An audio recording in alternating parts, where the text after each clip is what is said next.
Palakpakan natin ng Panginoon, pinakamalakas sa palakpak sa Kanya lang. Ay nako, ang hina, parang di pa kumakain ng tanghalian. Praise God, praise God. Salamat sa pag-imbita sa inyong church. Napakalayo ng inyong church. Kinakailangan pa ako mag-LRT para makarating dito. Thank you so much. It's an honor to be here sa mga taga-Risen. Kayo po ba'y masaya pa, mga kapatid? Ilang buwan na lang tapos na ang taong ito, pero hindi pa tapos ang Diyos sa ginagawa niya sa buhay natin.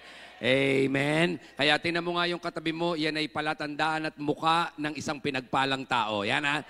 Tingnan mo, tingnan mo. Tingnan mo, tumataba na kasi, kaya pinagpapala ni Lord. Okay? Sige. Meron kayong bagong series ngayon, ang pamagat ay Walk the Talk.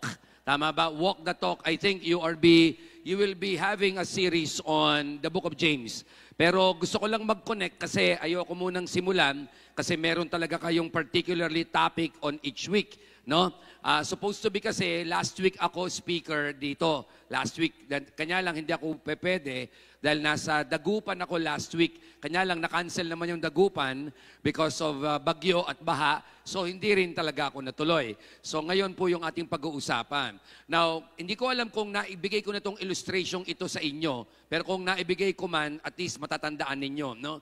Always remember that life is a series of choices. Amen? Na ang buhay natin ay bunga ng ating mga pinagpilian at pinipili. No? Kaya pag nakita mo ang katabi mo, yan ay bunga ng kanyang pinili.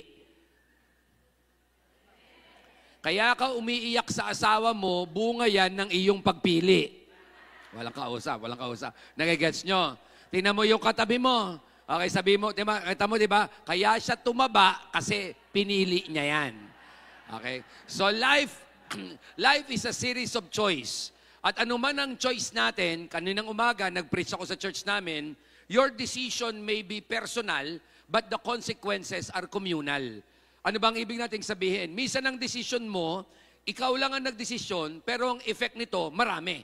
Example, bigyan ko ng halimbawa, di ba, nag-asawa ka ng maling tao, di mo napansin, ang tinamaan, mga anak mo at yung mga susunod na panahon. Pero nung magdesisyon ka, ikaw lang naman yon. Pero ang naging consequence at ang resulta ay communal. Amen? Okay. Titingnan ko kung marunong kayong mamili at marunong talaga kayong pumili. Okay, tanong ko lang, ano ang kasunod ng kidlat? A, tunog, B, kulog, C, sunog. Ano?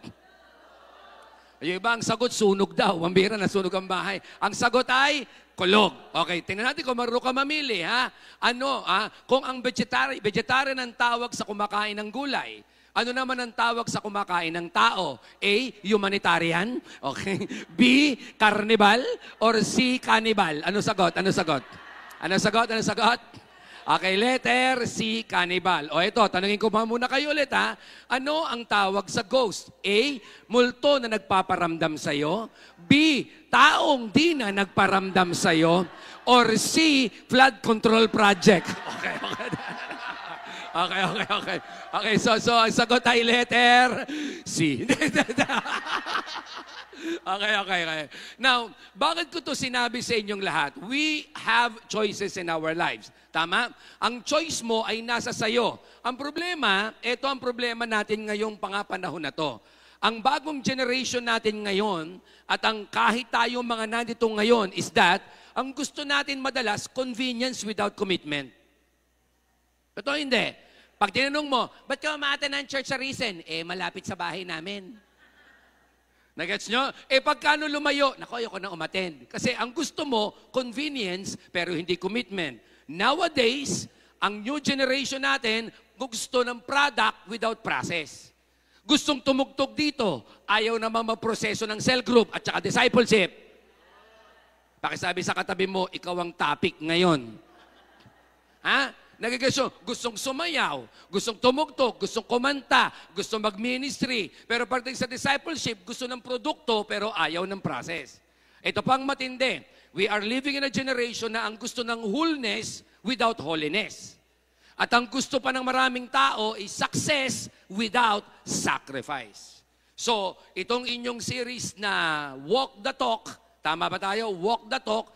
Nakita ko yung word nyo na ginamit is lahat magsisimula sa greater. So pag-usapan natin ngayon, isa sa magandang pag-usapan if you want to really walk the talk about your faith, We call it greater sacrifice. Everybody say, sacrifice. Okay, one more time. Gusto kong sabihin sa ito, alam ko, this word sacrifice is not popular to you. Bakit? Pero aaminin ko sa inyo at aminin nyo sa akin, ang buhay natin ay sacrifice. Example, nagpunta kayo rito sacrifice yan Dapat ngayon natutulog ka Uy, tanghali Sabi ng matatanda, ito yung magandang magtulog kasi ito yung dinadalaw ka ng kadiliman, pangapanahon na to Totoo hindi na? Pero you made it here, you went here, it's a sacrifice. Totoo hindi. Dapat nga ngayon, nag-outing kayo Dapat nga iba sa inyo siguro, may kasama sa reunion. But whether you like it or not, life is about sacrifice. Nung pinagluto mo yung anak mo kaninang umaga, that is sacrifice. Yung nabubwisit sa asawa mo, pero pinagluluto mo pa rin, sacrifice. Amen. Yung katabi mo nga, hindi ka pinapansin mula pa kanina, di ba sakripisyo yan? So kaya pag sinabi ninyong, naku pastor, ayoko ng sakripisyo, hindi. Life is about sacrifice. Bigyan ko muna kayo ng premise para maintindihan nyo to. If life is a sacrifice, look at this. Always remember, if you're a follower of Jesus, kung born again ka, Kristiyano ka, we are saved by the sacrifice of Christ. Without the sacrifice of Christ, hindi tayo maliligtas. Pero gusto ko itong balansehin. Tanong niyo sa akin kung ano? Lakas.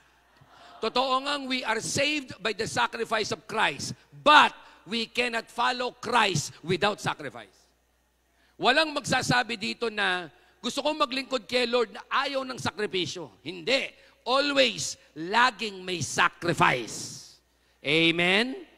One good quotation na nung ako ay nag-aaral sa seminaryo or sa Bible school, gusto ko tong quotation na to. Isang philosopher, theologian ng pangalan ay si Tertullian. Sabi niya ang quotation na to, that the blood of the martyrs is the seed of the church.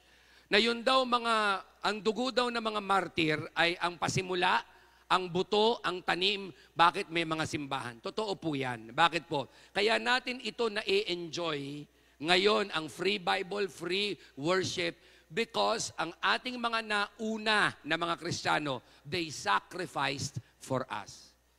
Alam niyo, sa totoo lang, nalulungkot ako kapag yung ang sobrang freedom, minsan, no? Sobrang freedom, ito ang nagpapababaw ng commitment. Okay, example many years ago, I think it was around before the pandemic, I was given an opportunity to go to Southeast Asia. At isa sa pinuntahan namin ay ang Vietnam. Now, ang Vietnam ay commercial na bansa na ngayon. Akala nyo lang kasi sa Saigon yun Sa Saigon o yung pinaka-Ho Chi Minh, yun yung pinaka-commercial tourist spot. Pero ang pinakamatindi na kung gusto nyo talagang maranasan ang Vietnam way, pumunta kayo sa northern part, medyo malamig ng konti, ang tawag doon ay Hanoi. Now, sa Hanoi, bawal ang Bible. In fact, sa Ho Chi Minh o sa Saigon, doon sa pinaka-commercial part, may mga churches, but they are government-controlled, spied. Kasi bawal sa Vietnam ang pananampalataya natin. Alam nyo ang nangyari sa amin? Tanong sa ko ano? Nagturo ako sa mga pastors sa Vietnam, pero bawal magturo ng ganitong kalaki, pinakamalaki na lang ay 10. Pagkatapos pagpunta namin sa isang room, alam nyo, ang turuan namin walang microphone, tapos walang sigawan, walang bulungan. Talagang para lang kayo nagkikwentuhan. Tapos meron kaming bata na nandoon sa labas ng room na naglalaro kunwari. Pag may darating na pulis, babatuhin niya yung bintana namin ng bato para sabihin may pulis. At ang usapan namin nila sa amin na ganito pag pinasok kami ng mga pulis, palalabasin namin na ako ay pipe, kaya hindi ako magsasalita. So, nung panahon na yun, sabi ko, pwede bang wag na lang ako magsalita, di ba? At wag na rin ako narito. Kasi mamamatay ka talaga. Alam mo, praise the Lord, natutuwa naman ako kay Lord, walang nangyari sa amin. Right after that, in-invite ko yung pastor na yon na nag-invite sa akin sa Vietnam at ibinili ko siya ng Bible. At dinala ko siya sa Mega Mall. Alam nyo, pagdating namin sa Mega Mall, ang ginawa niya, kinuha niya yung Bible. Alam nyo ginawa niya? Nilagay niya yung Bible sa dibdib niya at naglakad siya sa buong mall na narito yung Bible sa dibdib niya. At ang tawa kami ng tawa at ang sabi ko ay, bakit mo yan ginawa? At ang sagot niya ito, because this is the only and the first time na naka-hold ako ng Bible. Imaginein mo, because bawal sa kanila, kaya sabik na sabik siyang magka-Bible. Tayo naman,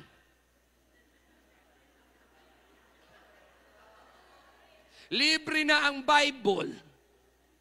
Nasa bahay mo, inaamag. Pakisabi sa katabi mo, buhay ka pa, kapatid? Nagigets nyo? Okay, sasampulan ko pa kayo ha. Without the sacrifices of our previous leaders na nag-shed ng kanilang mga dugo, we don't have this. Kaya magpasalamat tayo, nakaka-worship tayo kay Lord pag Sunday. Magpasalamat tayo, may mga kantahan tayo, nakakasigaw tayo, we can share Jesus. Are you with me? Problema ko, pagka ganito kasi, mas lax tayo eh. Okay, sampulan ko po kayo ha. Natatandaan nyo to. Sa Bible, sa history of the church, may isang siraulong Roman emperor, ang pangalan ay si Nero. Ang kanyang ginawa, ang mga Kristiyano, pag nahuli ka noon na follower ka ni Jesus, ipapakain ka sa leon. Diba? Remember, gumawa sila ng mga stadiums or malaking stadium, nagpapawala ng leon, ilalagay yung mga Kristiyano. Pag napagtripan ka noon at ikaw ay believer ni Jesus Christ, follower ka ni Christ, ilalagay ka sa poste, sisilaban ka ng buhay, gagawin kang street light. Yun ang ginagawa. Alam ba ninyo kung bakit ginawa yan ng isang crazy na Roman emperor na si Nero? Kasi tuwang-tuwa yung mga Romans kapag nakakita sila ng mga tao na kinakain ng leon. At nagtatakbuhan yung mga tao habang kinakain ng leon. Pero may napansin sila. Napansin nila yung mga Kristiyano, yung mga true believers ni Christ, pag nilagay sa gitna ng stadium, hindi umaalis, hindi tumatakbo, kakainin sila, bata, matanda, sanggol, kakainin ng leon, pero sila nagwo-worship lang, nagpe-pray. Alam nyo, kagaganon na ginagawa ng mga Kristiyano. Tanong sa'yo kung ano nangyari? Na-bored ang mga Romans. Na-bored. Sabi na, pambira, kaya kami nagpunta rito para makakita ng mga tumatakbo, nahihirapan. Hindi nahihirapan. Natutuwa pang namamatay para sa kanilang pananampalataya. Nang dahil sa na-board ng mga Romans, hindi na sila naging audience, ayaw na nilang manood. At mula noon, nagkaroon ng mga believers na mga Romans because of the example of the sacrifices of the followers of Jesus. Kita nyo? Merong effect yung sacrifice. O ito, modern. Kung natatandaan nyo, before the pandemic, merong nangyari, di ba natatandaan nyo, nangyari yung ISIS, remember that? Merong mga Coptic Christians, Egyptian Christians, na ipinarada ng mga ISIS, saan? Sa beach. Naka-live telecast ito on whole world television at pupugutan ng ulo. Alam ba ninyo na may na-born again na isang miyembro ng ISIS na nag-testimony? At etong sinabi niya, nung pinaparada daw nila, yun daw, mga born again na to, na mga Christians na to, kumukulog, kumikidlat daw dun sa beach. Dapat daw sana ang plano ay patatagalin ang pagpugot ng ulo para mag-send ng fear sa buong mundo. Pero natakot sila kasi kumukulog, kumikidlat, kaya binilisan nila. Ang mabigat pa, ang matindi pa ay ito. Alam nyo kung ano? Inofferan nila daw ang mga Christians na ito ng kayamanan, ng kalayaan, ng proteksyon. I-deny lang ang kanilang faith. Pero wala sa 21 na ito ang nag-deny ng faith. And because of that, isang ISIS member ang nakakilala kay Jesus because of the sacrifice of these 21 people. At alam ba ninyo ang good news pa? Alam ba ninyo mga kapatid, na ngayon ang pinakamalalakas at fastest growing born-again churches, alam nyo kung nasaan? Nasa Egypt ngayon. Ang dahilan, because of the sacrifices. Amen? So nakita nyo, there is power, there is anointing in sacrifice. In fact, aminin natin lahat that the fuel for our walk with God is sacrifice. Di nyo napansin to, habang nagsasacrifice ka, habang alam mo na may mga bagay na dinideny mo sa sarili mo, lalo kang umiinit kay Lord. Because the fuel for our walk with God is sacrifice. At ang goal ng sacrifice, walang iba kundi fire. Are you with me? Yun ang goal. Parang ganito lang yan. Itong worship team, this is a sacrifice. Pero walang kwenta tong sacrifice na to kung hindi bababa ang apoy ng Diyos. Walang kwentang tumugtog kung hindi lang bababa si Lord. Kasi kung tayo tumugtog at wala si Lord, ang tawag sa atin dyan, banda. May kausap pa ako dito. May kausap. Di ba? Lahat yan, dapat ang goal. Ba't ka umate ng church? Para maapo yan. Nagpunta ka na eh. 3:30 na eh. Panahon ng kadiliman ngayon eh. Pero dahil nag-sacrifice ka na, sanang sinabi mo, Lord, total narito na ako. Hindi ako aalis dito na hindi ako maapo yan. Hindi ako aalis dito na hindi ako tama-encounter. Nag-sacrifice ka na eh. Ituloy mo na. So because fire falls on sacrifice. Your goal is fire. Okay. Sabi niya, sige pastor, sige, lahat tayo may sacrifice. Okay, let me teach you today 4 kinds of sacrifice. Kasi nga, baka nagsasacrifice ka, pero baka naman tong sakripisyo mo, bakit walang apoy? Kasi baka maling sakripisyo. Ready na tayo? Ngayon pa lang ako magpipreach. Hawakan ng kamay ng katabi, sa kaliwa at kanan, pakihawakan. At pakisabi sa katabi, kapatid, lakas mo kapatid, kailan ka ba mamamatay? Sa pansarili mong kagustuhan. Hindi pa ako tapos. Masyadong binitawan yung okay na tayo. Okay, nagsasacrifice ka, but the question is that the right kind of sacrifice? Oo nga, nasa church ka. Oo nga, nagwo-worship ka. Pero is that the right kind of sacrifice that God is asking for us? There are 4 kinds of sacrifices. Are we ready? Number 1, the first kind of sacrifice, we call it the paganistic sacrifice. Ano ba itong paganistic sacrifice? Ang paganistic sacrifice na ito, I call this a self-centered sacrifice. Parang ganito, pupunta sa church. Bakit? Para bumait. Pagano. Walang kausap. Ba't ka pumunta sa church? Eh kasi may exam ako, board exam eh. Para pagpalain ako ni Lord, para pag-pray ako ni Pastor, makapasa. Pagano. Ba't ka pumunta sa church? Eh may sakit ako, may cancer ako eh. Para gumaling. Pagano. Di nyo napansin, ano ang paganistic sacrifice? Sa Bible, may mga nag-o-offer ng kanilang mga sarili sa kanilang Diyos dahil meron silang gustong hingin sa Diyos. Oh, ngayon din kitang-kita mo, maraming iba, di ba, nakikipagpatayan sa kanilang Diyos na nangitim na kasi matagal ng patay. Nakalive ba tayo? Pangalan ko po yung Eric de la Cruz.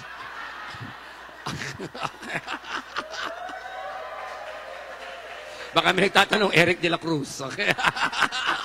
Sino ba yan? Sino ba yan? Di ba nyo napansin? Nagpapakamatay sila, nakikipagbardagulan, nakikipag-stampidan, di ba? Lahat yan, nagsasakripisyo rin naman, di ba? Pero bakit mali? Kasi self-centered. Pag tinanong mo yung mga nagpunta dyan, anong sabi? O, ba't ka na ganyan? Eh, kasi panata ako. Kasi nung bata ako, may sakit ako. Kaya naging panata ako. Ay, ako, tsaka yung nanay ko may sakit. Kaya, anong lagi? Kaya nagsasacrifice. It's all about me. Pagano. Ba't ka nang punta ng church? Eh, may cute eh. Pagano. Ilan sa atin, pag mahal na araw, siguro alam natin sa kulturang Pilipino, di ba? Pag Biyernes Santo, deboto, mamaya debote. Walang kausap. Pagano. Amen.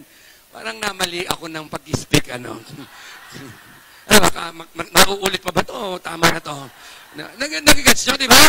Di ba? Oh, pati naman mga Kristiyano, parang paganistic ang sacrifice eh. O ba't ka pumunta ng church? Eh kasi may kailangan eh. Kasi kailangan daw kasi para maging worker eh. Kailangan pumunta ng church eh. Pagano. Self-centered. Oh, pakita ko kayo ng Bible verse about this one. Merong anak ang high priest na si Aaron. Ang pangalan nila ay mamaya sasabihin ko. Itong magkapatid na ito, si Nadab at Abihu, ay nag-offer din daw kay Lord. Pero hindi tinanggap ni Lord. Nag-sacrifice ha. So hindi lahat pala ng sacrifice tinatanggap ni Lord.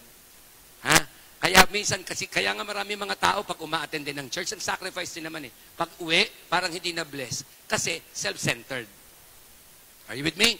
Okay. Tingnan nyo ang sabi ng scripture. Leviticus chapter 10. Now Nadab and Abihu, the sons of Aaron. Sino ba itong si Aaron? High priest lang naman. Oh, in our modern time, anak ni Pastor Eric yan. Mga anak ng high priest. Okay? Now, Nadab and Abihu, the sons of Aaron, each took censer, put it in it, and laid incense on it. Anong ginawa nito? Kumuha ng insenso, nagsimulang mag-sacrifice ritual for the Lord sa loob ng templo. Tingnan nyo ang nangyari. Look at the next verse.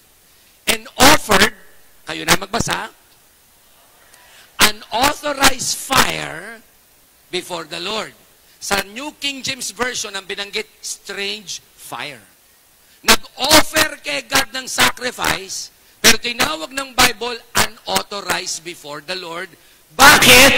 Basahin nyo, go. Which? Ayon.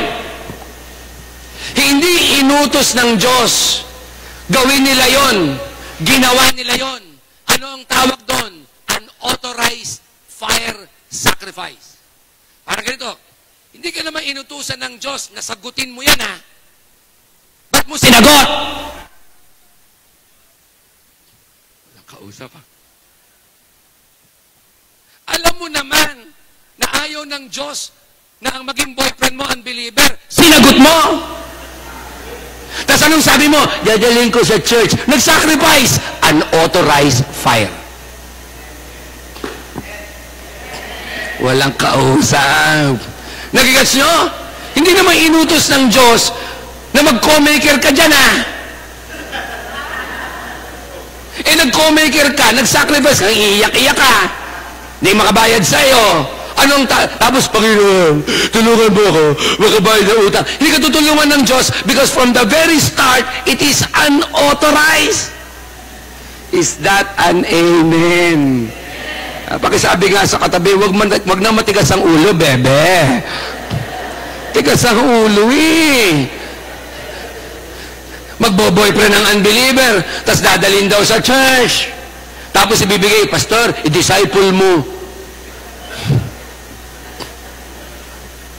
Tingnan nyo ang nangyari sa kanilang dalawa. Dahil nag-offer sila ng strange fire na hindi tinuman ni Lord, bumaba naman talagang apoy. Tingnan nyo ang sabi. And a fire came out before the Lord, from the Lord, and consumed them. Sinunog sila. Pinatay sila ng Diyos, and they died before the Lord. Ano ang naging sagot ni God? Then Moses said to Aaron, this is what the Lord has said. Among those who are near me, I will be sanctified, and before all the people, I will be glorified. And Aaron hold his peace. Walang magawa si Aaron. Alam niya kasi ang protocol. Di ba? Ano nangyari ito? Sabi ng Panginoon sa kanya, kung magsasacrifice ka sa akin, dapat malapit ka sa akin. Ako po yung may tanong sa inyo, mga taga-Risen. Kayo ba'y pumupunta sa church na ito dahil mahal niyo ang Panginoon? O dahil sabi ng nanay mo, umatayin ka, wala kang baon bukas? Wala akong kausap dito. O umatayin ka nga, nag-sacrifice ka, pero kay Lord, unauthorized yun. Bakit? Kasi self-centered. Why? Because sacrifice is not meant to get something from God. Bakit tayo nagsasacrifice? It's to give God what He deserves. Kaya ka nagpupunta pag-araw ng linggo, hindi para bumait, because God deserves worship. Kaya ka nagtataas ng kamay kahit hindi mo naintindihan ng kanta at hindi mo maramdaman yung kanta, still tinataas mo pa rin ang kamay mo. Bakit? Because He deserves to be praised. Kaya ka nagpupunta, kaya ka nag-o-offering, kaya ka nagsaserve kay Lord, hindi dahil gusto mong mapalapit sa langit, hindi, kundi karapat dapat sambahin at paglingkor ng Diyos. Bakit? Because He is your life, because in Him and through Him we live and move with our being. Kaya pag pupunta tayo sa Panginoon, Lord, kaya ako sumasamba sa'yo, kaya ako nandito, kaya ako nagtetek, kaya ako nagkakamera, because you deserve to be worshipped and to be served. Walang utang na loob sa atin ng Diyos. Ulitin ko lang to, ha? Huwag niyong aakalain na ang Diyos parang ATM. Pag napindot mo ang tamang pin, pagpapalain ka. Wala akong kausap. Ha? Nagigets ba niya? Pakisabi sa katabi mo, huwag nang matigas ang ulo. Ha? Tigas ang ulo. Ha? Ang bata-bata pa, jumojowa na.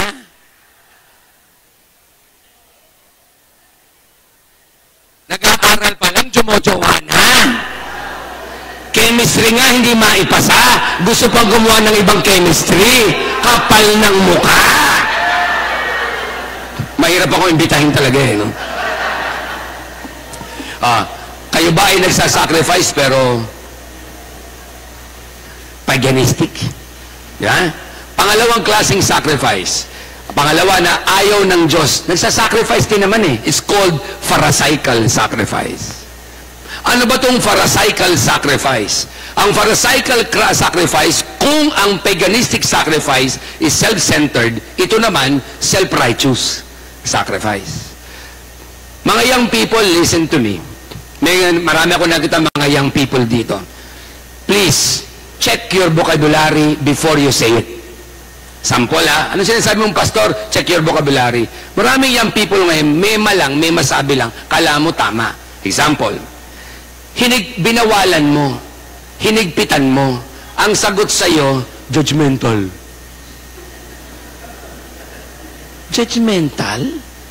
Baka hindi mo alam ang ibig sabihin ng judgmental. Ha? Sinabi ko lang, ikaw ay lalaki, hindi ka babae, judgmental ka. Listen to me. Ano ang judgmental? Ang judgmental is this. Judgmental is this. Accusing others while excusing yourself. English, tagal, stress na kasi kaya. Ang pagiging judgmental na sinabi ni Christ, huwag mong tingnan ang muta ng katabi mo, sabi ni Christ, kaharap mo, pero may troso naman sa mukha mo. Ang sinasabi niya, ang pagiging judgmental is, you are accusing others while excusing yourself. Pero pag sinabi ko sa iyo na ang mansanas ay hindi orange, hindi judgmental yun. Ano ang tawag doon? Distinction.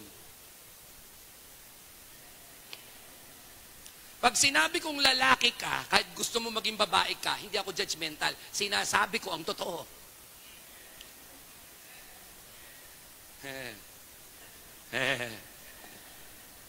Ito, tingnan niyo kung mabuti. Kanina binanggit ko sa church namin.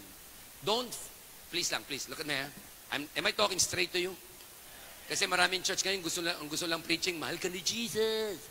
Yayaman ka. Tataba ka. Puro ganun eh. Di ba? Ganun. Pag pinag-uusapan na ito, ayoko na sa church na yan. Bakit? Condemning. Look at me. Alam ba ninyo na kaya ka nako-condemn kasi alam mo namang mali ginagawa mo? Di ba? Pansin nyo to, pag mali ang ginagawa mo, tapos nakadinig ka ng tama, nafe-feel mong na-condemn ka, pero yung church, hindi ka kinokondemn. Kinokondemn ka ng mali mong ginawa. Di ba nyo napansin, yung hindi naman gumagawa ng mali, kahit magsalita ako ng ganito, o ang pastor ninyo, hindi naman naramdaman na condemn siya, kasi wala siyang ginagawang mali. Pero may ginagawang mali, na akala niya tama ang kanyang ginagawa, yung pala ay mali, pag may nakadinig siya ng tama, pakiramdam niya ay mali, ang tingin niya, makokondemn talaga siya. Okay, gawin natin. Kaya don't ever say na, alam mo, ayoko dyan pumunta sa reason eh. Bakit? Nakukondemn ako. Kaya ka nakukondemn kasi alam mo na yun talaga yung tama, pero pinaglalaban mo pa rin yung mali. Yung iba, sobrang tapang, pati mali, pinalalaban. Walang kausap. Okay, nagets nyo? Don't ever think na kapag kinokorek kayo ng magulang nyo, okay, sasample ako kayo ha, may lumabas si Vice Ganda eh. Si Vice Ganda. Sabi niya, all religions come from love and it must live by love. Kaya kapag ang religion ninyo ay nagsasabi about hate of your, kung ano man ang gusto mong pinipili, umalis ka na sa religion mo. Wrong. Nakalimutan siguro niya, total, di naman siya nababasa Bible, naka-live tayo, Eric de la Cruz.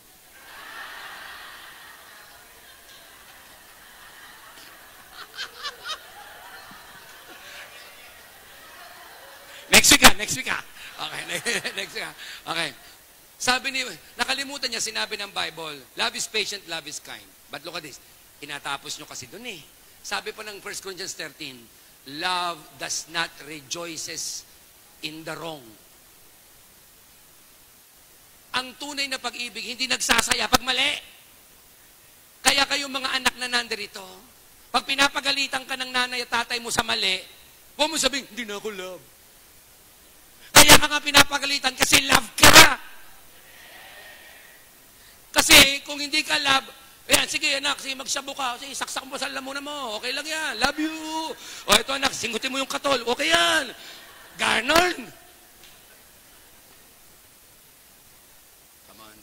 Are you with me? Hindi nangangahulog ang sinabi ng mga influencers, papaniwalaan mo. Hindi nangangahulog ang naglabas sila ng dal na labubu. Ha? Ikaw naman wala kang pera, nilabas mo lababo. Ha? Ikaw din maglalabubu ka, mamimigay mo pa at meron ka pang dal. Ang labubu ay mythical character, demonic character.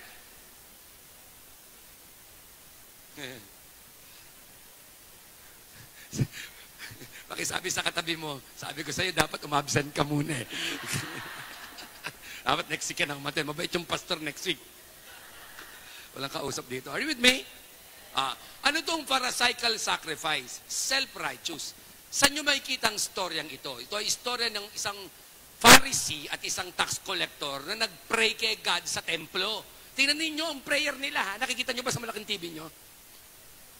Sabi niya, Luke chapter 18, the Pharisee, standing by himself, prayed, thus, God, I thank you that I am not like the other men, extortioners, contractors. Wala. Ba't ba lumalabas talaga yun? Lumalabas eh. Kasi, iba kasi, grabe, di ba? Kaya hirap ngayon, di ba, pag contractor ang business mo, parang tingin nila sa'yo, di ba? Pag ikaw taga DPWH, di ba, ayaw mo na mag-uniforme ng DPWH, tama?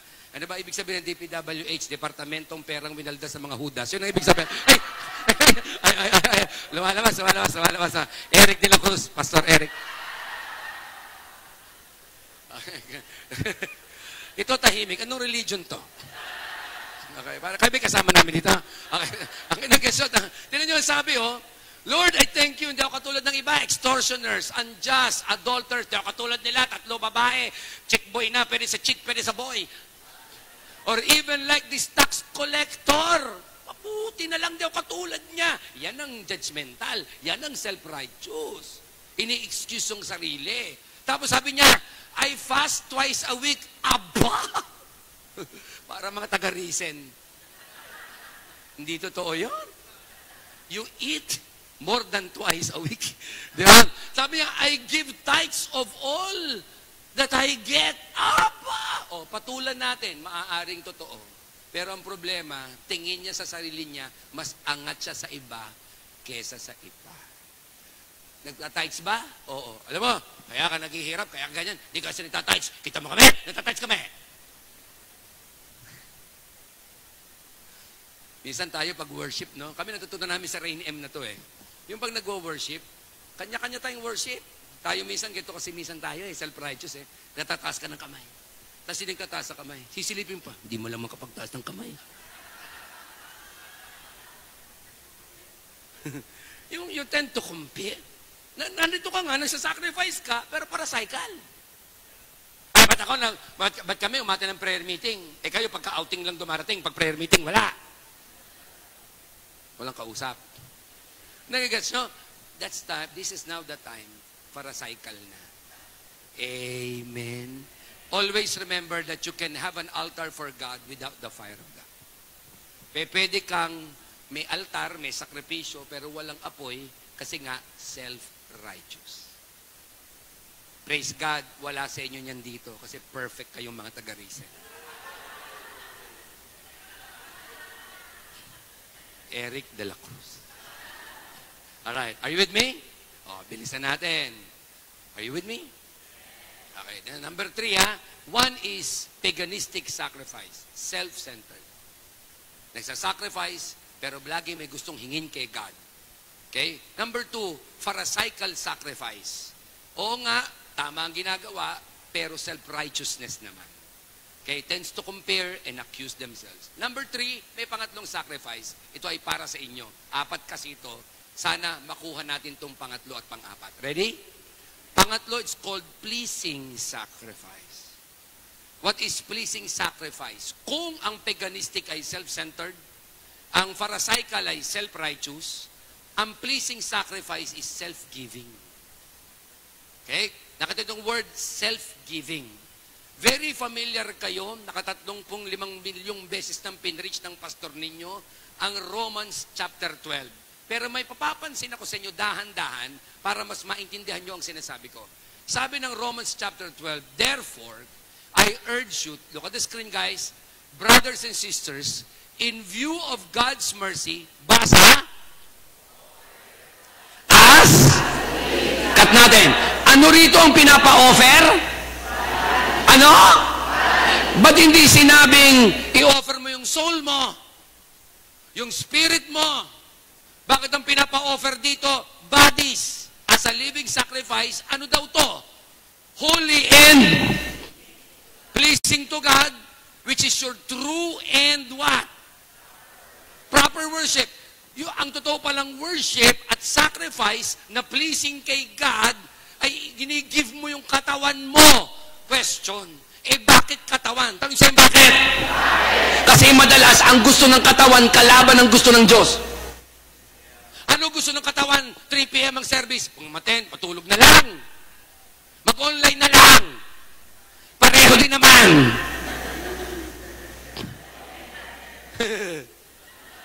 Pero anong ginawa nyo? Kahit tanto ka, bista, total, may kape naman doon, kaya magkape na tayo. Ano gusto ng katawan? Pagka-preaching, matulog. Pero pag worship, ano gusto ng katawan? Habang napipreach ang pastor nyo, lalabas, magkakape.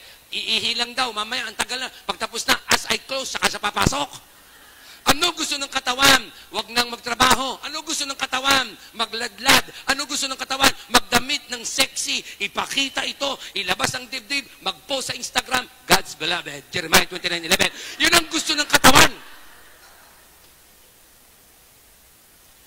Ang pleasing to God. Lord, ito ang gusto ng katawan eh. Pero dahil iba ang gusto mo, gagawin ko ang gusto mo kaysa gusto ng katawan ko.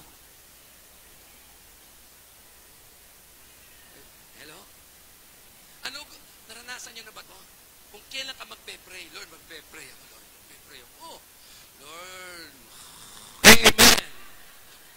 Tagal mo mag-pray. Kasi 1 oras ka nakatulog. Naranasan nyo to, di ba? Magbabasa ka ng Bible, magde-devotion ka. Habang nagbabasa ka, dinadalaw ka ng antok. Pero kapag nanonood ka ng Netflix, season 1, season 2, seasoning, lahat na, gising ang mata mo, labas ang eye bag mo. Pero parating sa Bible, parating sa Diyos.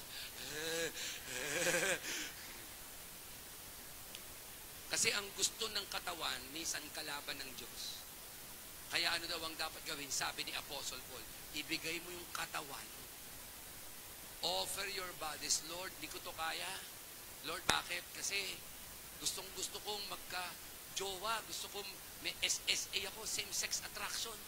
Pero Lord, ito gusto ng katawan, pero hindi ito ang gusto mo. I will obey you. Aaminin ko sa iyo. That's a pleasing sacrifice. Marami sa inyo, dapat wala dito. But you chose, you decide, you made a choice, dumating dito kahit 3:00, kahit alanganin ng oras, yet pumunta kayo rito. I tell you one thing, that is a pleasing sacrifice. Bakit? Kasi pwede namang wala kayo rito, nag-online ka lang, pero mas pinili mo, you gave your body for the Lord. Ano ang gusto ng katawan? Huwag mag-offering. Ulitin ko, ano gusto ng katawan? Ba't naman magtatights? Pag nag-tights, kapos. Kapos na nga, lalo pang kakapusin. Ito, magdiretso na tayo, ha? Pag nag-tights, kakapos. Sa katotohanan naman, kahit hindi ka mag-tights, kapos eh. O di mag-tights ka na lang nakapos para dugtungan ng Diyos yung kapos. Problema, kapos na nga, ayaw pang padugtungan sa Diyos. And tanging generosity ang pwedeng magdugtong kung sakasakaling ikaw ay kapos. Pleasing to God. Ano gusto ng katawan? Magmumotor, walang helmet. Total, malapit lang. Pero nang sabi mo, Lord, I will obey you. Kahit magulo yung gel ko. Kahit magulo yung buhok ko. Iba sa inyo, wala namang buhok. Okay na yan. Walang kausap dito. Di ba? Oh, ano ang sabi ng katawan? Ano sabi ng katawan?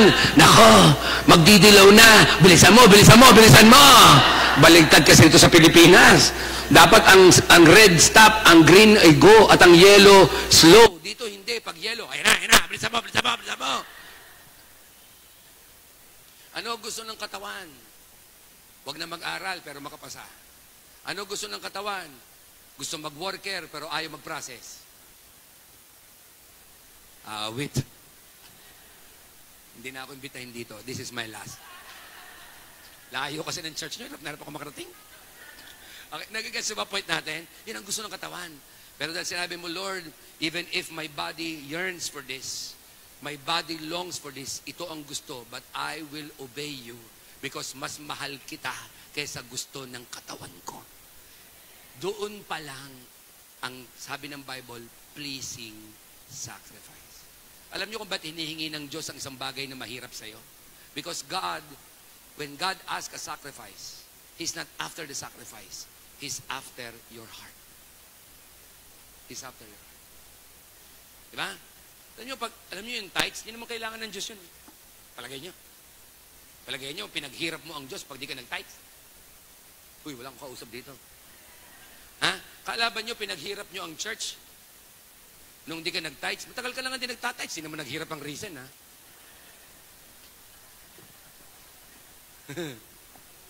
Nagets nyo? Diba? Hindi. When God asks something from us, He's not actually after what He wants from us, but He's after our heart. Kaya nung hinihingi sa'yo ng Diyos, anak, i-break mo na yung boyfriend, pangit naman. Unbeliever pa. Minsan lang to. Tsaka ang kalendaryo ko, ubos na. Ang edad ko, 9. Anong 9? 49, 39, 59. Basta lahat namin 9. Di ba? Hindi. He's after your heart. Nung sabihin sa'yo ng Panginoon, wives, submit to your husband. Magsasubmit ako. Tatanga-tanga yung asawa ko.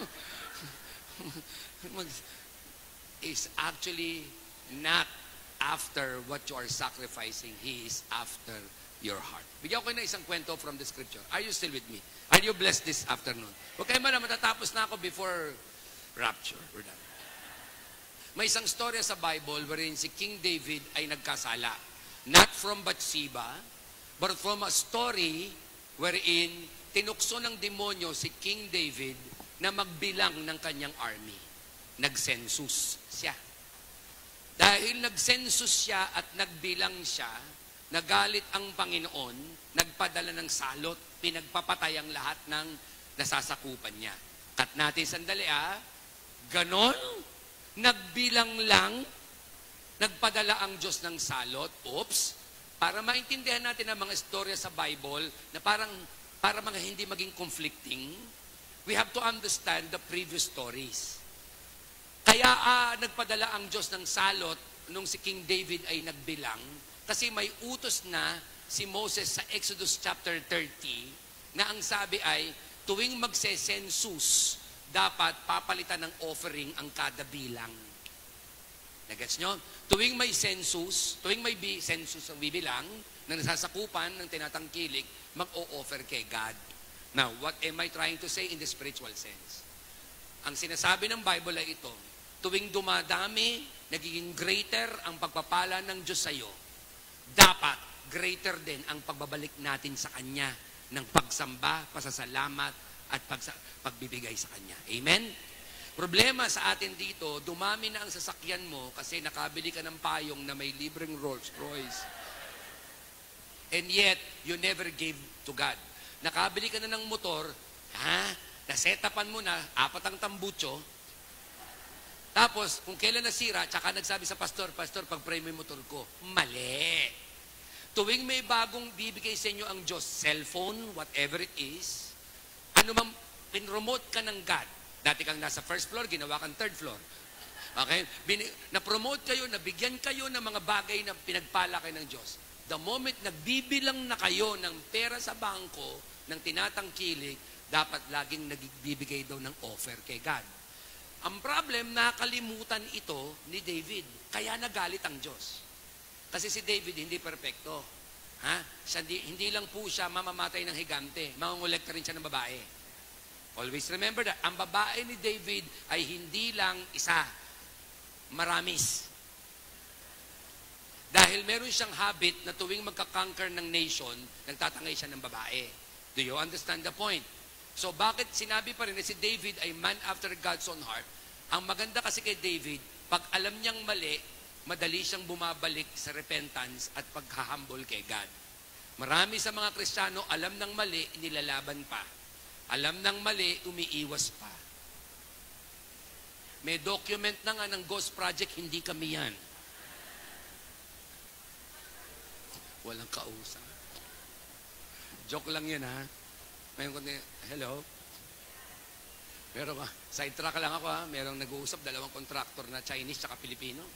Sabi ng Pilipino, ang dami mong mansyon. Ganda siguro ng kita mo. Sabi niya, oo. Sabi ng Chinese, nakita mo ba yung tulay na yan? 30% niyan, kinita ko dyan. Kaya marami akong mansyon.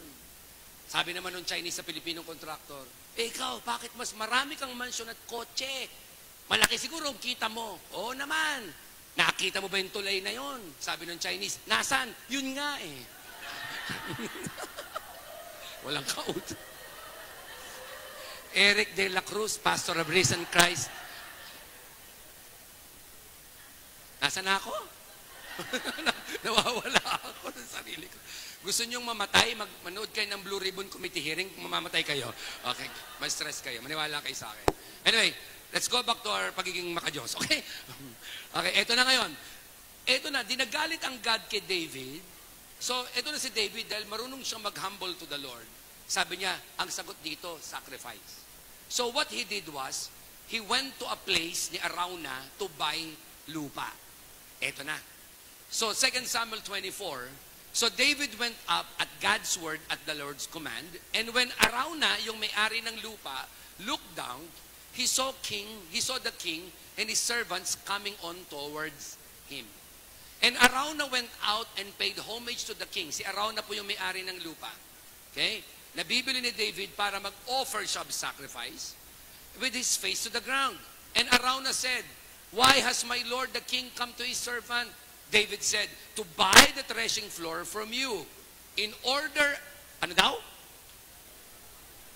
To build an altar to the Lord that the plague may be averted, para ma-reverse, mawala. Ito na. And Arauna said to the king, let my lord the king take and offer what it seems good to him. Naku, King David, wag mo nang bilhin. Libre na. Kunin mo ng lahat yan. Gusto mo.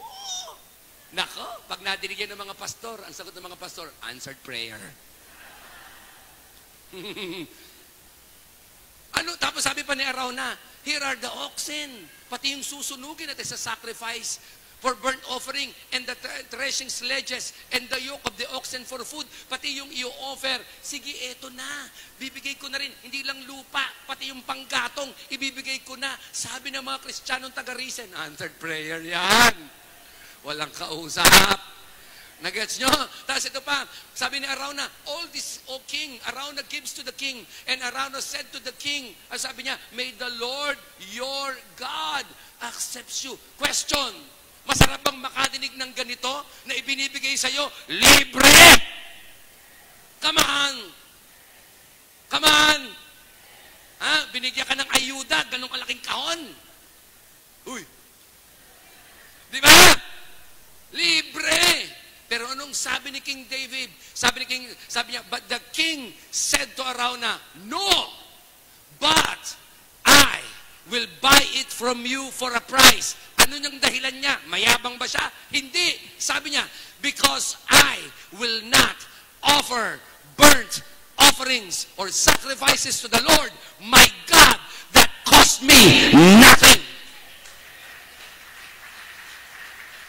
Hindi ako magbibigay sa Lord ng sacrifice na walang halaga sa akin. Wow! Mga tao gusto libre eh.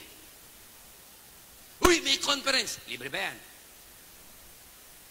May bayad? Mahal.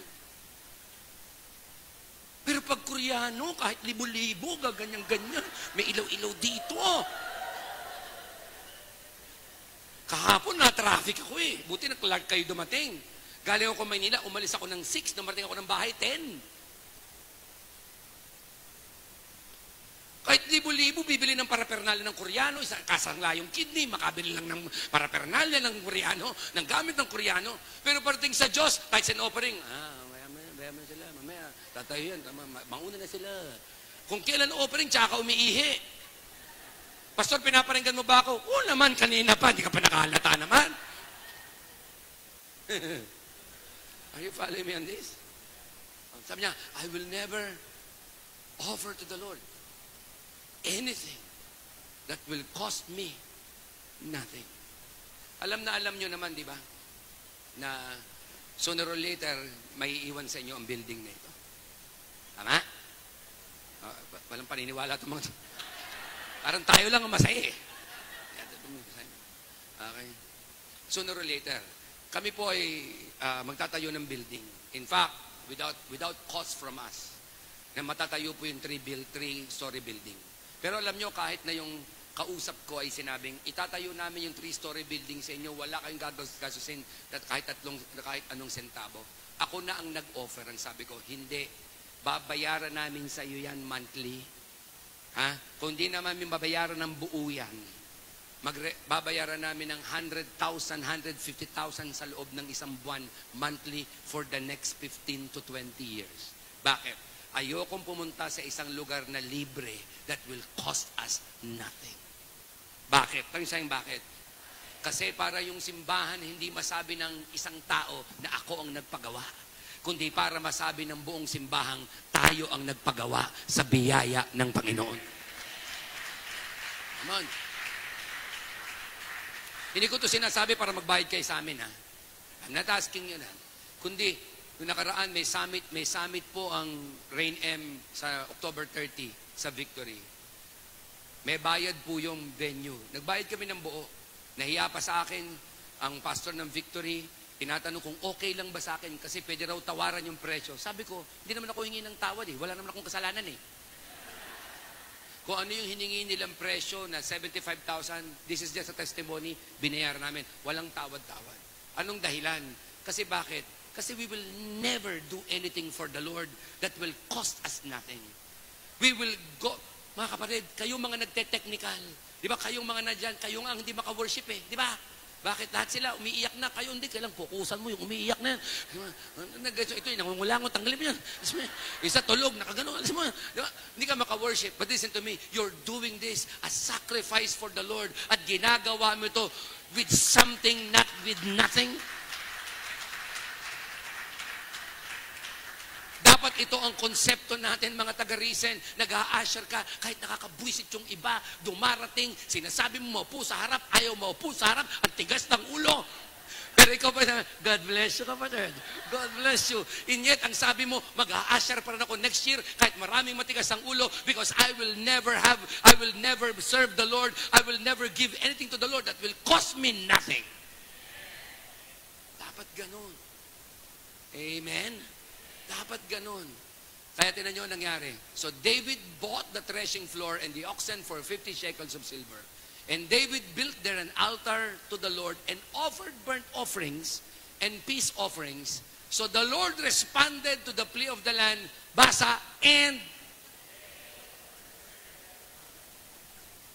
look at Pastor, hindi kaya hindi pa nawawala ang kahirapan sa buhay mo kasi wala ka pang sacrifice na totoo na ibinibigay sa Diyos. Kasi ang sacrifice na binibigay mo pa lang sa Kanya, paganistic. Always me, about me, about me. Ang gusto pala ni Lord, pleasing sacrifice. That's why sacrifice is about giving what you love, not your leftover. That is sacrifice. Is that an amen? Ay, walang kausap. Lastly, the number 4 is called more pleasing sacrifice. Meron na tayong paganistic sacrifice, self-centered.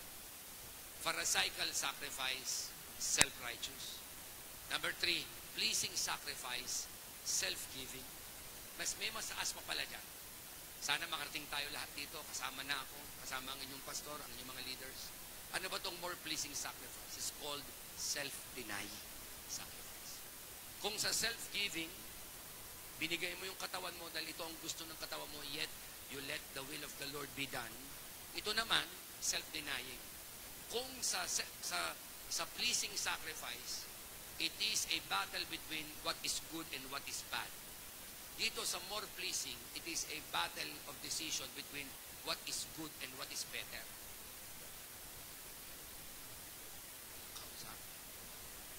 Sabi nung kabilang church, dito ka na lang umaten, mas malapit sa bahay mo. Huwag ka na pumunta dyan sa may Dakila, traffic sa Robinson, maraming ginagawa yung DPWH. Tanong, pareho bang church? Yes. Pero ang ginawa nyo, layo mo, galing ka kung saan, dumating ka pa rin dito, di ba? Na-traffic ka, lahat na dinaanan mo, pawis-pawis ka. Ano yan? Self-denial. Ulitin ko lang ang pleasing sacrifice, it's a battle of decision between good and bad. Pero sa more pleasing sacrifice, it's a battle of decision between what is good and what is better. In fact, sometimes, what is better, between what is better and what is best. Oo nga, Kristiyano nga siyang nanliligaw sa'yo, taga-risen. Cute din naman ang dimple sa noo. Pwede mo nang sagutin di ba? Pwede mo na, Lord, pwede na to, lamang tiyan din to. Lord, Christian naman Lord, okay na to. Pero ang sabi ni God sa'yo, maghintay ka pa. Panginoon naman, tagal ko na naghintay. And yet, ang ginawa mo, naghintay ka, anong tawag dyan? More please. Young people, listen to me to all singles who are here. Di baling wala, wag lang mali. It's better to wait long than to marry wrong. May dalawang bagay na huwag kayong magkakamali sa desisyon nyo kahit kailan. Magkamali na kayo sa desisyon, sa ibang bagay. Pero sa dalawang ito, huwag kayong magkakamali kasi no turning back. One, desisyon ng kaligtasan. Huwag kang magkakamali. Kasi ang kapal nito, kaluluwa mo sa impyerno. At pangalawa, desisyon ng pag-aasawa. Huwag kang magkakamali. Kasi bakit? Pag nagkamali ka sa desisyon ng kaligtasan, impyerno ka. Pag nagkamali ka ng mga pangasawa, impyerno pa rin. Nagigets nyo? I follow me on this. Bakit? Kaya huwag kang magkakamali. Praise God for the singles who are here. Maghintay. Okay. Saan nyo makikita ang storang ito na self-denying sacrifice? What do you mean by this? Again, this is a battle between better and best, good and better, not between bad and good. Saan nyo makikita to? Ito ang storya wherein si King Saul, si Saul, ay pinagalitan at nagalit ang Diyos sa kanya. Saan? Kasi nag-utos ang Diyos kay Prophet Samuel na sabihin kay King Saul, pag in-invade nyo yung bansang yan, patayin nyo lahat. Walang ititira, bata, matanda, aso, pusa, fur parent, lahat, patayin. Pinapapatay na. The question is this, bakit nung Old Testament nagpapapatay ang Diyos ng marami? Kung gusto nyo malaman, pumatay kayo ng sultry. Uy, walang kausap. Hindi dahil murderer ang Diyos, kundi during that time, the evil is so evil, the Bible call it wickedness that reached the heavens. Kaya si Lord, walang resort, kundi alisin silang lahat. Etong mabigat, si King Saul nagtira. At ang tinira niya, yung king, na may leader ng bansang yon, at yung mga magagandang mga tupa, magagandang mga hayop, at magandang mga gamit. At ito pang ginawa ni King Saul, nag-offer siya kay God. Tingnan nyo ang nangyari. Nung mag-offer siya kay God, dumating si Samuel, galit na galit. Bakit mo ginagawa yan? Question, bawal bang mag-offer si King Saul ng sacrifice? King siya. The answer is yes. Bakit si King David nag-offer ng sacrifice, hindi nagalit si Lord? Kasi, in the Old Testament, ang pwede lang mag-offer ng sacrifice ay priest. Bawal ang king. Bakit si King David? Kasi ang calling ni King David ay prophet, priest, and king. Kaya si Jesus ay tinawag na Son of David because Jesus is also a prophet, priest, and king. Lumilinaw. Lumilinaw. Theological. Lumilinaw. No? Kaya si David, nung mag-offer, tinanggap ni Lord. Si King Saul hindi. King siya, hindi siya priest. Dumating ngayon si Samuel. Sabi nito, what is more? Binanggit niya, what is more pleasing to the Lord? Sabi niya, your burnt offerings and sacrifices or your obedience to His word. Ano ang more pleasing kay Lord? Yung tithes mo? Yung pagsaserve mo? O yung pagsunod mo? Ano daw ang more pleasing? Sabi niya, listen. Anong sabi? Obedience is better than sacrifice. And submission is better than offerings. Oo nga, nasa church ka nga, mabait ka dito, pero pagdating sa bahay, demonyo ka. Kaya sabi tuloy ng nanay mo, bakit pag yung pastor mo tumawag sa'yo, nadapa-dapa ka na, makarating ka. Pero ako nakasampung tawag na, ang sagot mo lang, wait lang.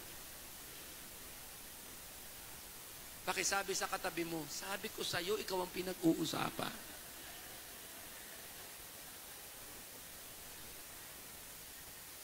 Ito palang more pleasing na to, self-denying.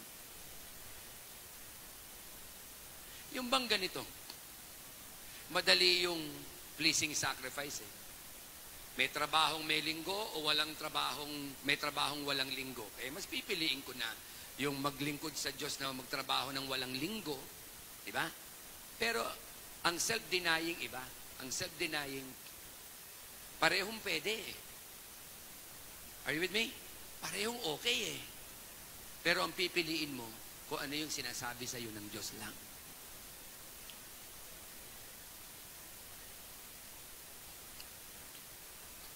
Ang inyong pastor nagtatrabaho eh. I don't want to single you out, ha? Pastor, ha? Ang inyong pastor, malaki po sweldo nito eh. Maniwala po kayo sa akin. Mabibili nga niya yung kidney mo eh. Nabiro lang. Monthly yun. Kung gusto mo isang pwede. Isang araw, naniwala ko, tatawagin ng Diyos ang inyong pastor. Mag full time eh. Walang excited dito. Para sa kanya, mahirap yun eh. Bakit? Parehong tama eh. Pag nasa trabaho ko, nagpapastor din naman ako, pareho ko naman nagagampanan eh. Pero pag nag-full time siya, magagampanan ko na, pero wala na akong trabaho. This time, this is a more pleasing sacrifice issue. Madali yung, susundin ko ba yung asawa ko? Eh, walang yan naman eh. Sige na nga, sundin ko. Pleasing.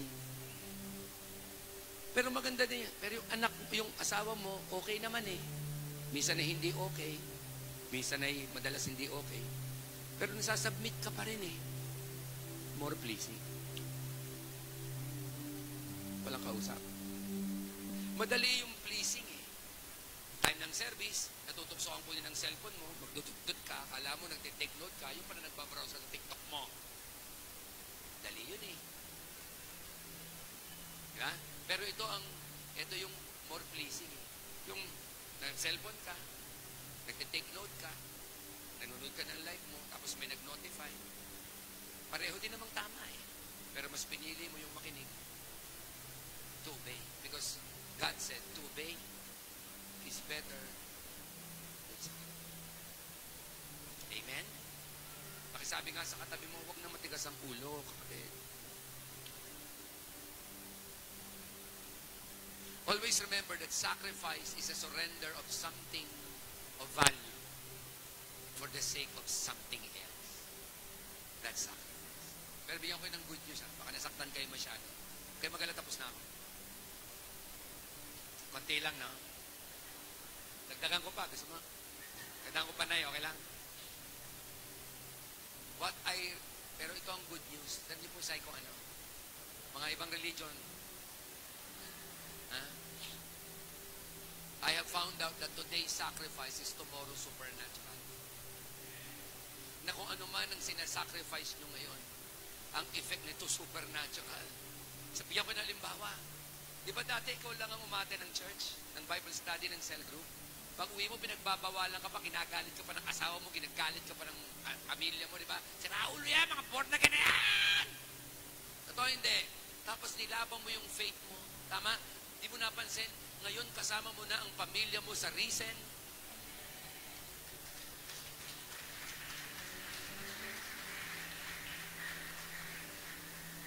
Because today's sacrifice is tomorrow supernatural. O, wala kang pera, kapos ka ng pera, and yet, nagtatides ka kahit maliliit, pero tapat ka nagtatides. Di ba? Tingnan mo ang nangyari ngayon nung nagkatrabaho ka, God is preserving you, God is promoting you, God is protecting your finances. Mas angat ka ngayon kaysa sa iba. Pare-pareho naman kayo sumisweldo, pero bakit sila ay kapos, ikaw ay sobra? Because nung nakakaraan, yesterday, many days ago, nagtatides ka faithfully to the Lord, that sacrifices yesterday is now supernatural.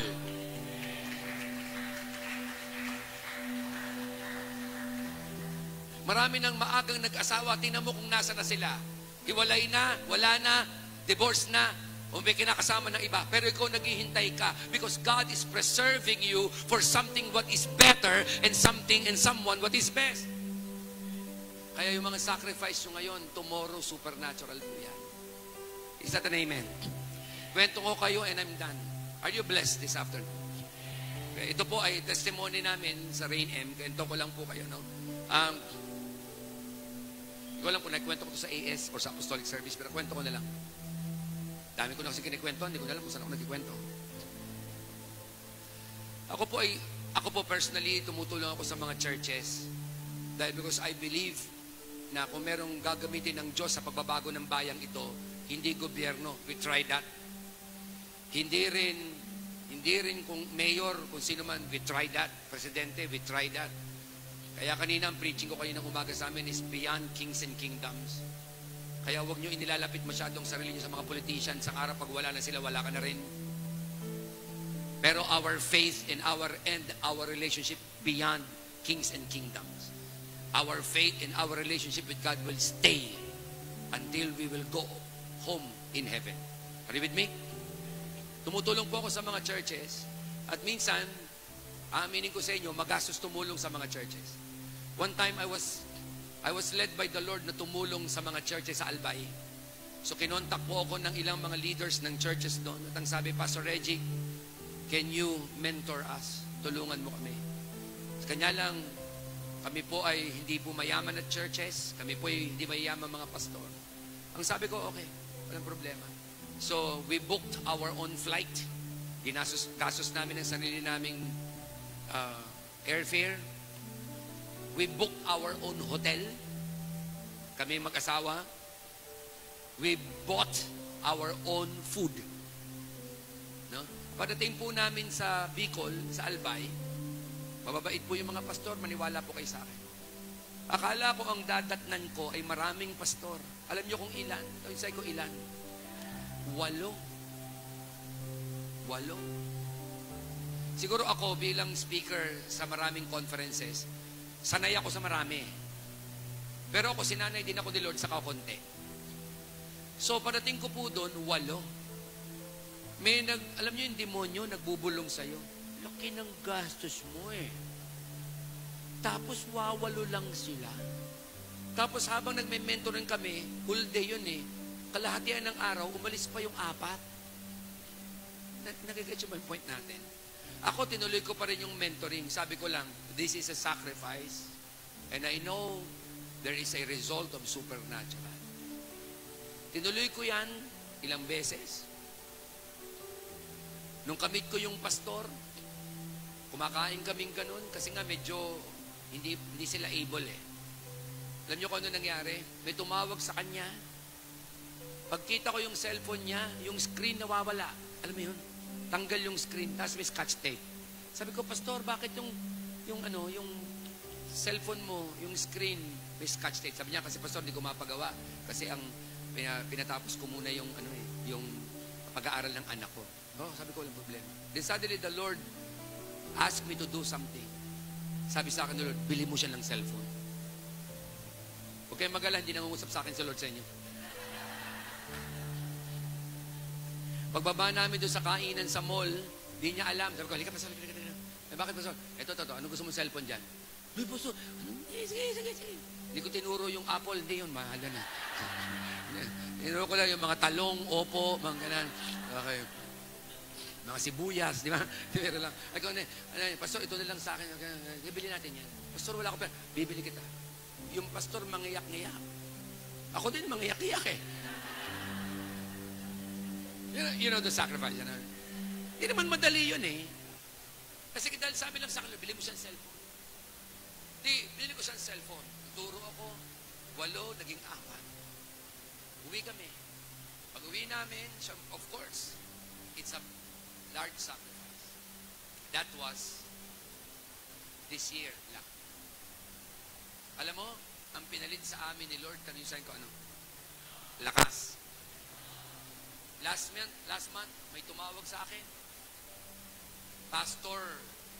Pastors ng Region 12. Sabi sa akin, Pastor Reggie, pwede ka ba namin maging tatay? Sabi ko, bakit?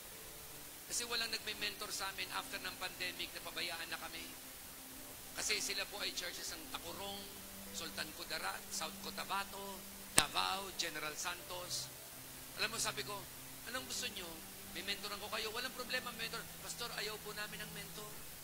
Gusto po namin tatay. Ano ba mo sabihin? Pwede po ba kaming Rain M na? Di syempre, over the phone, sabi ko, are you sure? Opo. We would like to be Rain M. Turuan nyo nga po kami. At tanong nyo sa akin kung ilang churches yun. Sabi ko, ilang? Sapa! 39 churches.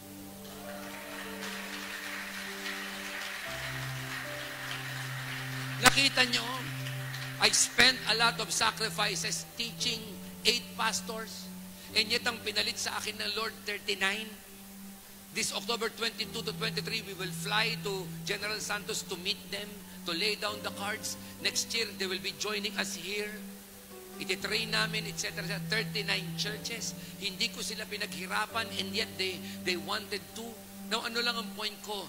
Kung nagsasacrifice ka ngayon, huwag kang makalala, may ipapalit ang Diyos. At kapag ang Diyos may pinalit, so sobra pa sa inaakala mo because today's sacrifice is tomorrow's supernatural. Kaya huwag kang matatakot mag-sacrifice. Huwag kang matatakot sumunod kahit masaktan ka. Kasi maaaring masaktan ka ngayon pero hindi ka iiyak ng matagal. Di baling umiyak ka ngayon pero hindi ka iiyak ng lifetime. Pero pag nag-sacrifice ka, tandaan mo, at para sa Diyos, ang Diyos hindi makakalimot. Ang Diyos hindi makakalimot na ibalik at ibigay sa iyo ang higit pa sa inaasahan mo. Because today's sacrifice is tomorrow's supernatural. Pakisabi nga sa 5 katabi mo, kamayan mo, akbayan mo, hawakan mo kamay, sabi mo, sumunod na tayo. And the angels cry, oh, holy, all creations cry, holy, you are lifted high, holy, holy forever. Hear your people sing to the King of Kings. Oh,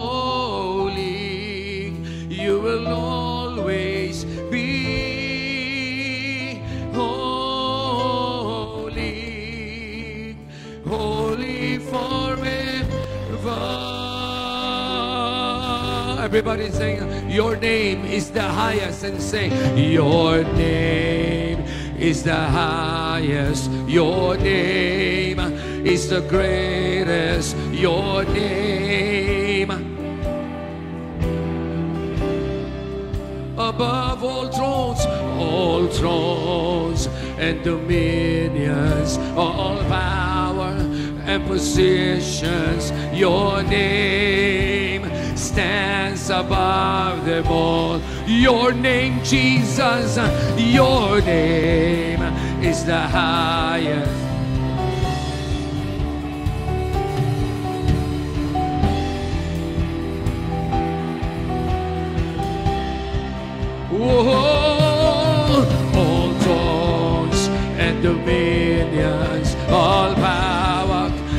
positions. Your name stands above them all, and the angels cry, holy. All creations cry, holy. You are lifted high, holy forever. Hear your people sing, hear your people sing, holy to the King of Kings. Holy, you will always be holy, holy from. Let's make a sacrifice of worship and praise and say, your name, oh God. Yes. Thank you, Lord. Come on. Oh, above all thrones.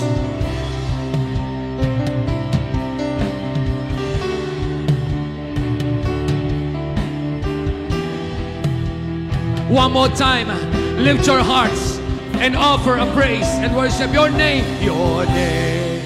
is the highest. Your name, come on now, is the greatest. Your name stands above them all thrones and dominions, all power and positions. Your name stands above them all, and the angels cry. All creation, holy, you are lifted high, holy forever.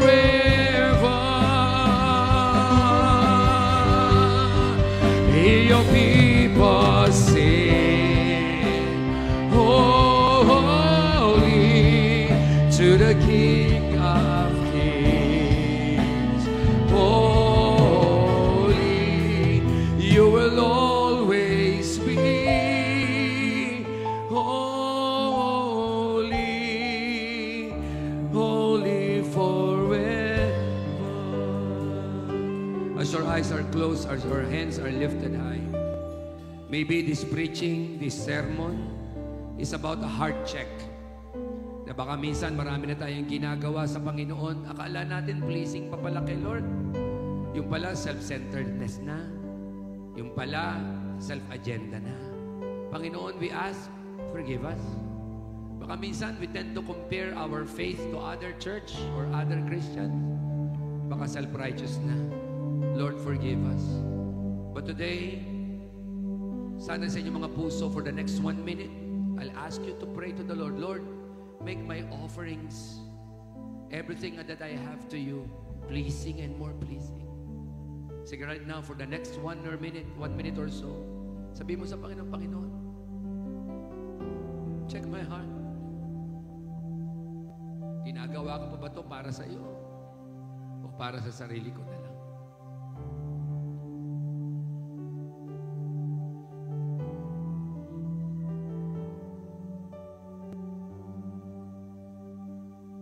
Father, we just want to say thank you for reminding us one more time that the sacrifices that we have made for you is not in vain, because you are the God that always remembers. And Father, right now, salamat, we are expecting more and greater things from you, because we know na ang lahat ng ito galing lamang sa iyo. Kaya naman kami nakakapag-sacrifice, Lord. Kaya kami nakakapag-serve. It's just because of your grace that is moving, that is within us. Lord, I just want to say thank you. Lord, salamat po sa mga taga-Risen Christ. Lord, they made a lot of sacrifices for years for the relationship ng kanilang family. Thank you. Lord, marami na silang inabono, marami na silang sinakripisyo. Panginoon, salamat. Nakikita mo ang bawat luha, bawat pawis, bawat pagod, bawat puyat na kanilang ginawa for you. At salamat because today's sacrifice is tomorrow supernatural. Lord, bless them all the more, oh God. Thank you, Father God. We just want to say we love you. Can you say you love the Lord today? Sige, mahalin mo lang ang Lord. Sige, can you please whisper a prayer, Lord, I will love you more than my work, more than my business, more than anyone else, more than my own desire. Lord, because you are forever in our hearts. Lord, maraming salamat po. We just want to say thank you today in the name of Jesus. Kung ang katabi mo ay asawa mo, kung katabi mo ay kapatid mo, kung katabi mo ay kaibigan mo, yakapin mo sila at sabi mo sa kanya, salamat sa mga sacrifices mo. Sige, salamat sa mga sacrifices mo sa Panginoon. Salamat sa pagbibigay ng buhay mo kay Lord. Sige, yakapin mo sila. Kung nandyan yung mga katabi nyo pa, sige, sabi mo yun, thank you. Sabihin nyo naman sa pastor nyo, Pastor, salamat sa sacrifice mo sa inyong mga leads, sa inyong mga leaders, sa inyong mga cluster leaders. Thank you for sacrificing yourself. Kung nandyan ang nanay mo, sabi mo, Nay, salamat mo, nag-sacrifice ka sa akin para makatapos ako. Kung nandyan ang anak mo, sabi mo, anak, salamat, nag-sacrifice ka. Sige, yung mga anak na narito, pasalamatan yung parents nyo. Nay, Tay, thank you for sacrificing. Kung nandyan ang mga nag-invite sa inyo, sabi nyo, thank you for inviting me. Thank you for your sacrifice. Huwag kang mag-alala. Hindi walang resulta to. Mayroon mangyayari. Your name is the highest. Your name is the greatest. Your name stands above them all. Above all thrones, all thrones. Come on now. Here we go. Kaya pa? Kaya pa? Lift the name of Jesus and say, your name, oh God, your name is the highest. Here we go. Your name stands above them all thrones and dominions, all power and positions. Your name stands above them all, and the angels cry, holy, all creations cry, holy God, you are lifted high.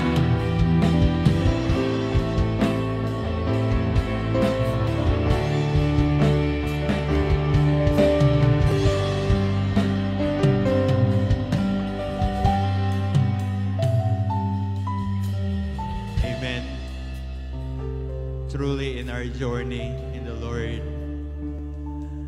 ang ating tatay is very instrumental na ginamit siya ng Lord for our many sacrifice. But you know what? Minsan hindi nga, yes, we know nag-sacrifice tayo, pero kahit minsan na-realize natin hindi tayo pinabayaan ng Lord. Madalas nga yung hindi natin pinagpe-pray, pati yung mga bagay na yon, dahil alam ng Lord kailangan natin, sinasagot ng Lord. Amen? And because God is good, because God is great, and God honors the desires of our heart. So this time, as we go for,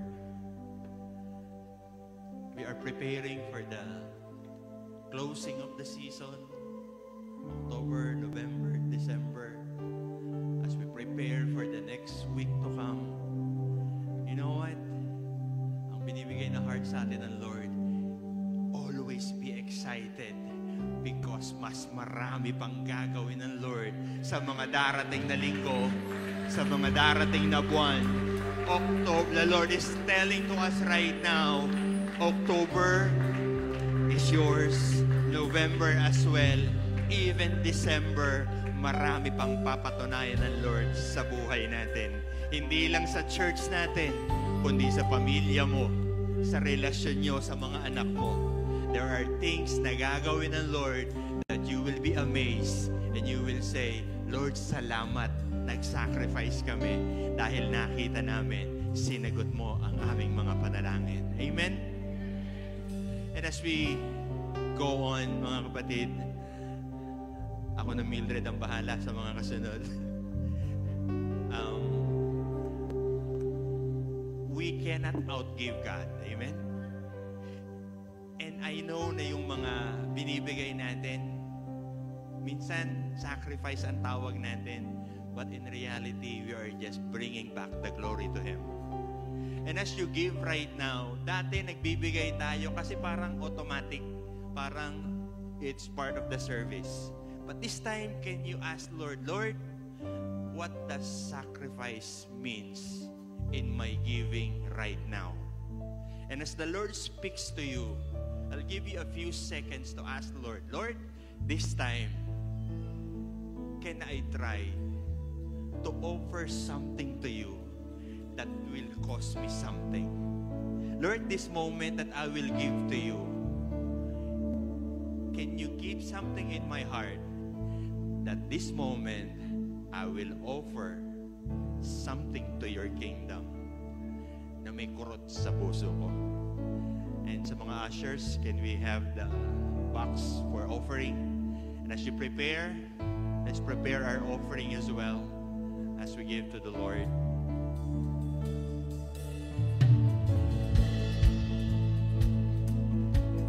Ang sarap magbigay sa Lord pag may inaayos ang puso, no? So come on, let's give to the Lord.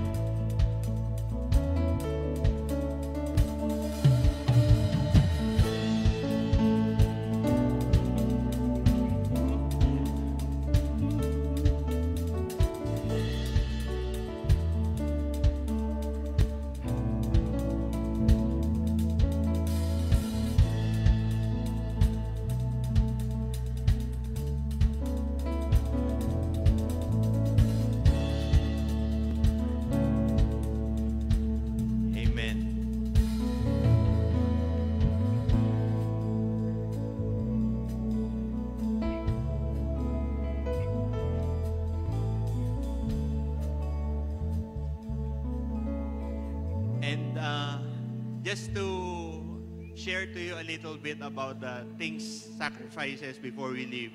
You know what? May mga pinagkukwentuhan kami ni Tatay kanina that things that we can do to improve our places, our facilities.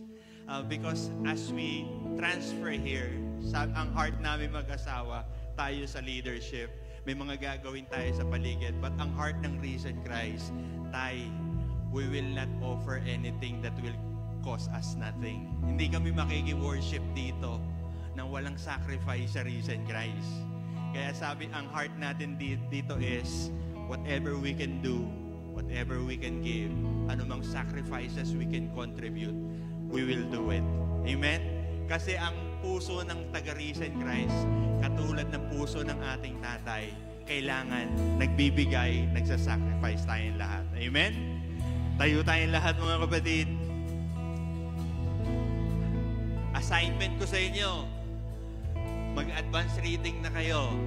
Naalala nyo yung Mark series natin and the other books na ginawa natin?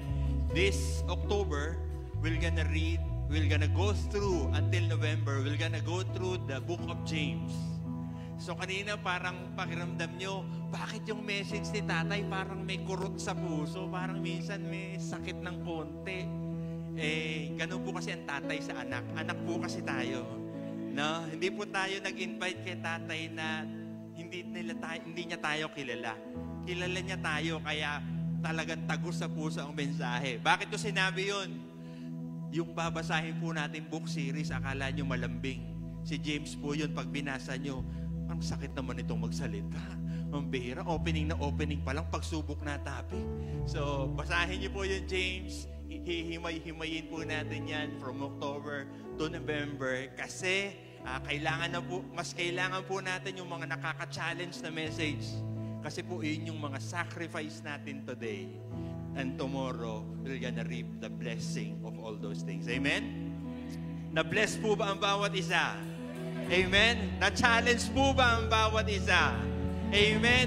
Walang ibang pupuntahan ang Risen Christ, kundi greater and greater. Lahat ng gagawin ng Lord week after week, it will be even greater. Tatapusin ng Lord ang 2025 sa buhay mo na mas maraming gagawin ng Lord sa buhay mo, sa pamilya mo. Aayusin ng Lord ang mga buhay natin. Amen? And let me just pray for you right now. Kung katabi mo ang anak mo, ang asawa mo, hawakan mo ang kanyang kamay, and I will just pray blessings to you. At kung hindi naman kasama ang pamilya mo, ilagay mo lang ang kamay mo sa puso mo, thinking of them as I pray to you this, because in the name of the Father, God will bless your entire family, from the father to the mother, hanggang sa magkakapatid. Ang mga nag-aaway ay darating ang time magbibigay ng peace ang Lord and forgiveness sa bawat isa. In the name of Jesus, ang pag-ibig ng Diyos ang papagitna sa iyong pamilya, sa iyong buhay, sa iyong relasyon. The peace and the love of God will be with you all the days of your life. And in the name of the Holy Spirit, binibigyan ngayon ng kalakasan at kapangyarihan ng Panginoon na tatapusin ang 2025 ng buhay mo even greater.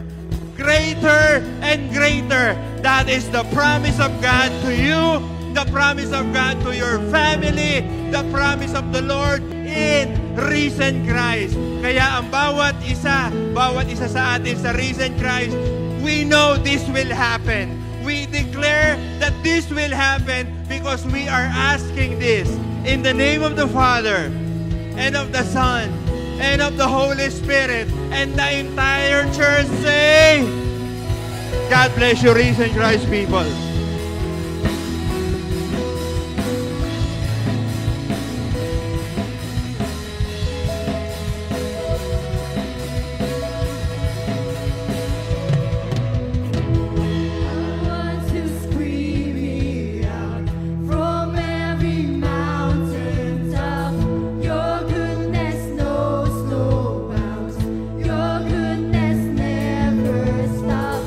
Your mercy follows.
sa Diyos. Huwag po natin kalimutan ang ating huddle later, and we will have our fuel up on Thursday, 7 p.m. sa Kaingin Church. So excited po ba kayo? And there will also be a prayer session sa ating fuel up. So iniimbitahan po namin ang lahat, lalo na ang mga leaders and workers sa church. God bless you all!